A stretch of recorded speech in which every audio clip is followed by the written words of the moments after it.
आप खबरों में पढ़िए कि यहूदी लोग बरगद का पेड़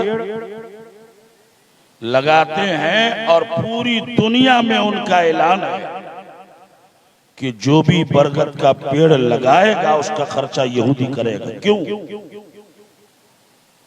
इसलिए कि हदीस शरीफ में है कि मुसलमान एक एक यहूदी को चुन चुन कर मारेंगे। वो दिन आने वाला, अगर पत्थर के पीछे भी छुपा होगा, पत्थर बोलेगा ऐ मुसलमान यहां यहूदी छुपा है, आओ इसे मारो। लेकिन बरगद का पेड़ वो नहीं बोलेगा, वो बोलेगा ही नहीं, बताइए। तो यहूदियों ने समझा ये हमारा पेड़ है।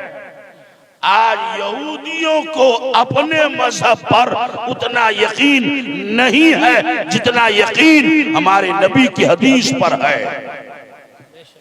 और इसी वजह से आज पूरी दुनिया पर हुकूमत कर रहा है। एक इंटरव्यू किसी ने दिया, उसमें लिखा तो मैंने पढ़ा, यहूदियों से पूछा गया कि आप मुट्ठी भर लोग और पूरी दुनिया पर आपकी हुकूमत, तो कहा 3 बातों की वजह से। 3 बात। नंबर 1 कि हमारी कौम का कोई बच्चा जाहिल नहीं, सब पढ़ने में रहता है। नंबर 2 कि हम ज्यादा से ज्यादा बिजनेस करते हैं। बिजनेस का मतलब नहीं कि खाली पान बेचिए और बीड़ी बेचिए, हर तरह के बिजनेस, ये यूट्यूब फेसबुक इज बिजनेस ही है। 2 बात हो गई। नंबर 3 हम अपनी कमाई का एक हिस्सा अपने मजहब पर खर्चा करते हैं। और फिर उसने ये बताया कि ये तीनों बातें हम लोगों ने प्रोफेट ऑफ इस्लाम, इस्लाम के पैगंबर मुहम्मदुर रसूलुल्लाह की हदीसों से सीखा। मगर मुसलमान हम लोग जिस रसूल के मानने वाले,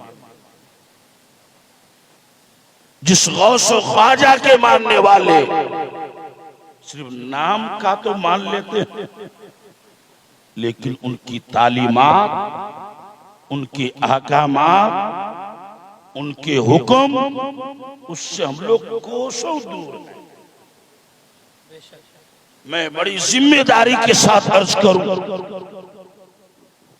ये जश्न गौसुल वरा के नाम से ये मुख्तसर सा मिलादे पाक, अब तो लफ्ज़ मुख्तसर को हटा देना चाहिए, किसी जलसे में इतने लोग नहीं